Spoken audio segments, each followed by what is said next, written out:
is timber harvesting. And So- Dave, I'm sorry, one of the things that I'm hoping you'll mention is the fact that this lot right here is the Weber Educational Trust. Oh, yeah. 50% of the property is that lot 1, it's identified right there. And we have the deeds and records that that property was bequeathed so that the income derived thereof goes to educating Wakefield students who attended the Paul School. And right at this point, the funding is such that they can only fund the first year of college. But when people apply for that scholarship, and many children in town have received it, it'll pay a really good amount of money for the first year of college. So the question that came up is, what about that educational trust? And my understanding is that whereas now the only income is timber, which maybe you can harvest it every 20 years, that if you had a sum of money, the trustee lives in Daytona, Florida, if you had a sum of money with an investment firm in Daytona, Florida, walk across the street, get the check once a year, and deposit it, it's a lot simpler and easier, more dependable, and perhaps more frequently yielding money for the trust. Now that benefits Wakefield students. The other part of the property is a private trust. Ralph? I'm still back on that 63 acre lot. That's the educational trust thing. Right. And the tax card states there's 15 acres that are unproductive acres.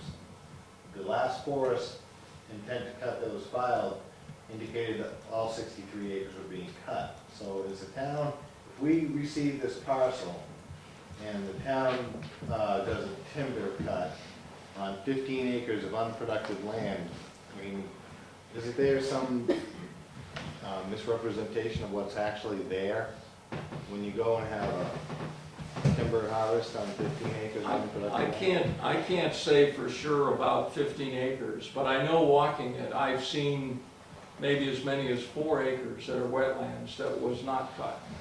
And the question of how many acres is wetlands is something we'd have to decide in the future. Yes? I would just like to comment that I think it's an excellent idea. I'm very much in favor of it. I think the Conservation Commission is doing a great job with the way you're looking at these parcels. I can't see any reason why it wouldn't be a benefit to the community. We'll have more funds in the trust for the children, more land that could be used if it's protected. I would be very much in favor of that. Yeah, I think the educational trust is kind of a bonus on it. I haven't got all the timber records for all history, but from my simple understanding of it, if you harvested $20,000 worth of timber once every 20 years, that's $1,000 a year. If you picked a figure out of thin air like $75,000 for that parcel, if you invested it the way our town trustees of the trust funds do and got 5%, it'd be $3,750 every year. And right now, they've had to reduce the scholarship to just the first year of college. You're not eligible the next year because of lack of funds. So I think maybe, an exchange of timber for cash might be very good for that scholarship. Any other comments on it? What I'd like to do, the Conservation Commission has not officially voted, and if it's not out of order, I'd like to convene a Conservation Commission meeting for about 3 minutes and make a possibility of a recommendation. Oh, excuse me, I'm on the next parcel already. Yeah. Okay. Okay, we want to, if we're set with this, we want to go to the next parcel. Any more questions from the public? I would just like to make a comment. I would have liked to have said a lot more, but I have a conflict of interest, this being the forester for the owner, also being a selectman and being on the Conservation Commission, so any decisions that are made, I will abstain from and recuse myself. Yeah, in 1990, the U.S. Senate failed to ratify a treaty, an international treaty called the Convention of Biological Diversity. Since it failed, in towns and cities all across the United States, they've been using conservation trusts with federal funds to put away land like this for wildlife corridors. Is this part of that implementation process that you know of? I can't say it may fit within the criteria of that, but it's really simply that the federal government collects a tax on ammunition and sporting goods sales. They put that money back to each state, and Rich Cook from the Fish and Game has offered us this amount of money, and it comes from that source. The conservation easement will be in the title of United States of America. But it is more or less a kind of a sporting nature. It's to preserve hunting and fishing lands and keep them open to the public. I would just like everybody to go home and just research a little bit about what the Convention on Biological Diversity is. And it sounds like a great idea. It's a wonderful thing. We all have stake to protect the environment. But I would just have a concern about having any federal control over anybody's property, town or state or federal. So I just wish you'd go home and research that. So it's the Convention on Biological Diversity. Thank you. Any more questions? This one's for you too, Kenny. When you purchase property like this, how does emergency services deal with no-wheel vehicles if they had to go in there and extract somebody? Can they do it? There are a bunch of small, I don't know if I'd call them roads out there, but a lot of nice trails Yeah. that are easily accessible out there. My recommendation would be, there's a very good road there, and if we put a gate with a padlock, the way that, Knox box or whatever, the fire department could get in there if there's a forest fire or whatever. Because there's a road that I could take my SUV all the way to the end of the property. The logging roads, you wouldn't want to try that, but there is one good access road. It's a mile in there, so it is quite a way. Yeah, it is quite a ways down in there. Any more questions? All right, we'll close that public hearing and open the second public hearing for the Conservation Commission. This is the parcel. Okay, this parcel, Sue and Joe,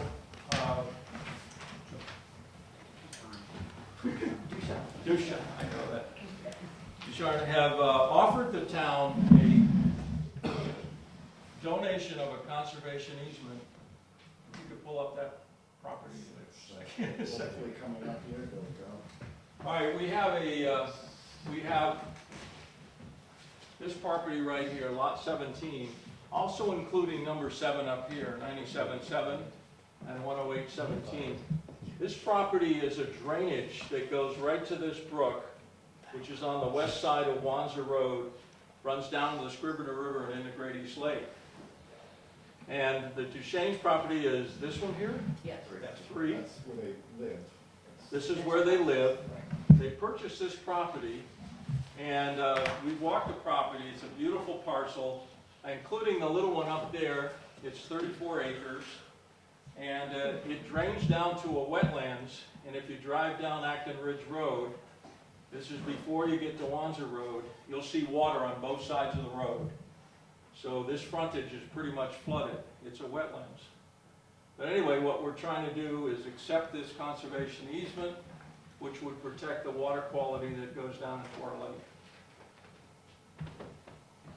It's been harvested, it's second growth. There's a diversity of ledge and knolls and wetlands. This is the aerial photo of it. We have some pictures we took on the walk. There's multiple wetlands, pockets. There's some streams flowing through it. This is one of the kind of the high points. So it ranges from highland, kind of ruffled grouse country down to woodcock country. It's well marked. Well marked. Joel's only standing by that one. Kings. And more water. It's Water's definitely what makes this property, a lot of wetlands. This is from the National Wetlands Inventory map, it greatly underrepresents the wetness of the property.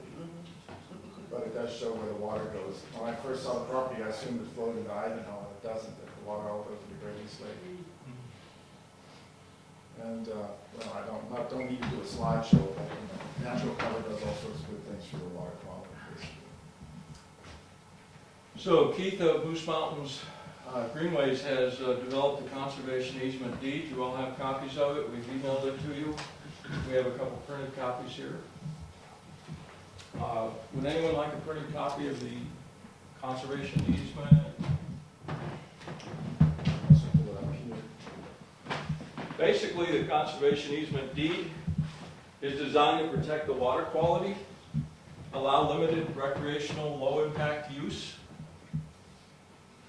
And the key section in there is Chapter 3, Section 4, allows the owner to post the property. It's private property.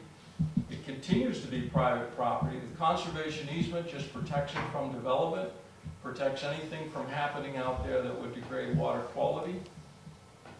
But the owners have represented to the Conservation Commission they would like to have it open by permission with the neighbors to use it.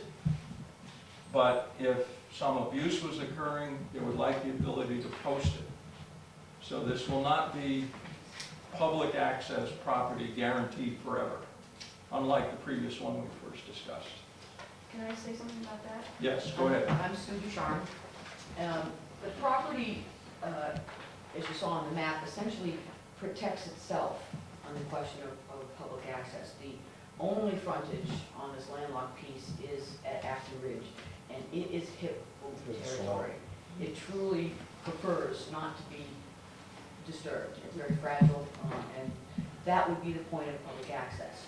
The only other, we talked to the Conservation Commission, one of the things that we would offer to people of the town is snowshoeing access. And we could park in our driveway and come down through our lot, but we could not put language in an easement that guaranteed public access because it would require that public access went through our house lot, our home lot. And the yellow is the half, you can see the Right. driveway. Yeah, and so we might not mind that, but the people we sell to in 30 or 40 years might have a problem with that. So we have to protect our property. And again, the Acton Ridge frontage is 430-something feet of serious wetland. There just isn't any way to physically get through there.